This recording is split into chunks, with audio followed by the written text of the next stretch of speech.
جس طرح ڈھال آپ کر دیتے ہیں جنگ میں برستے ہوئے تیروں کے سامنے، تو وہ تیر ڈھال سے ٹکرا کے گر جاتے ہیں اور آپ کو نقصان نہیں پہنچتا، تو روزہ بھی آتش دوزخ سے ڈھال ہے، جہنم کی آگ سے بچانے والا ہے۔ روزے دار کو اللہ کی خاص رحمت نصیب ہوتی۔ ایک حدیث میں آتا ہے کہ روزے دار کو دو خوشیاں نصیب ہوتی ہیں۔ ایک خوشی اسے تب ملتی ہے جب وہ روزہ کھولتا ہے، جب سارے دن کی بھوک اور پیاس کاٹنے کے بعد شام کے لمحے ہوتے ہیں اور پھر روزہ منزل تک پہنچتا ہے، تو کس مسرت اور خوشی اور سرشاری کے عالم میں روزہ دار ہوتا ہے کہ شکر ہے کہ اتنی لمبی اور اتنی سخت گرمی کے ماحول کی شدت کے باوجود اللہ تعالیٰ نے مجھے روب منزل کیا۔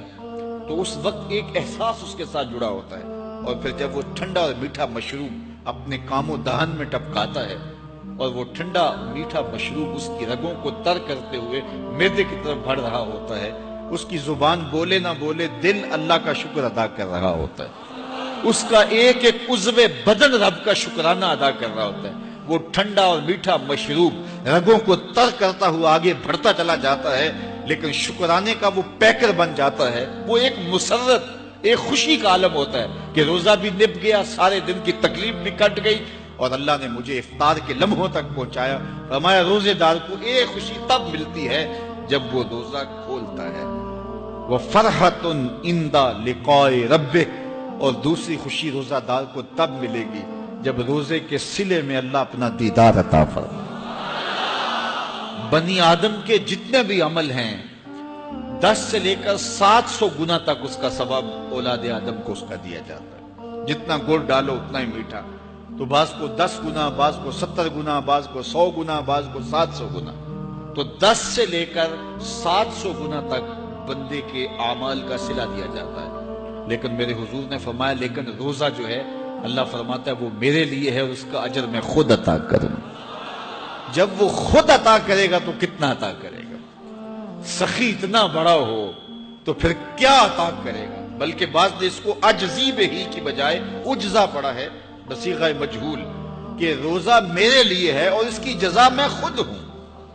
باقی اعمال کی جزا جنت ہے، جنت کی نعمتیں ہیں اور بہت کچھ ہے، لیکن روزے کی جزا میں خود ہوں۔ اور جس کو وہ خود مل گیا پھر جنت میں مل گئی، جنت والا جو مل گیا پھر جنت بھی مل گئی، جنت کی نعمتیں بھی مل گئی۔ تو روزہ اللہ کی خوشنودی کا ذریعہ ہے، اس کی رضا کا ذریعہ ہے۔ تو خوش نصیب لوگ روزے کی برکتیں حاصل کرتے ہیں۔ اور ایک روایت میں آتا ہے جب رمضان المبارک کا آغاز ہوتا ہے اللہ اہل ایمان کو، اپنے بندوں کو محبت کی نظر سے دیکھتا ہے، اور اللہ جس کو محبت کی نظر سے دیکھ لے پھر اسے کبھی عذاب نہیں دے گا۔ اللہ اکبر۔ تو یہ روزہ دار کے لیے اللہ کی کرم نوازیاں ہیں، اللہ کی رحمتوں کے اجالے ہیں جو اس کے اوپر برستے ہیں۔ تو میں اور آپ اس ماہ انور کو، اس ماہ نور کو اس طرح سے گزاریں کہ ہمارے اندر کے پاپ دھل جائیں، ہماری غلاظتیں گناہوں کی مٹ جائیں، ہمارا سینہ صاف ہو جائے، ہم اہل ایمان کے لیے کشادہ دل ہو جائیں، ہمیں جو ہے وہ جھوٹ سے، تکبر سے، بخل سے، ریا سے اور دیگر امور بد سے اجتناب کرنے کی عادت پڑ جائے۔ روزہ جو سکھانا چاہتا ہے ہم وہ اس سے سیکھ لیں، اور روزے کی برکات ضبط نفس کی صورت میں ہمیں نصیب ہو جائیں، تو ہم روزے کے بعد بھی، ماہ سیام کے گزرنے کے بعد بھی ایک نئی زندگی لے کر، ایک تازگی لے کر، ایک نور و روشنی لے کر کے جو ہے وہ معاشرے کے، اسلامی معاشرت کے ایک اہم فرد کی صورت کے اندر جو ہے وہ سامنے آئیں۔ تو اللہ اس ماہ سیام کی برکتیں ہمیں نصیب فرمائے۔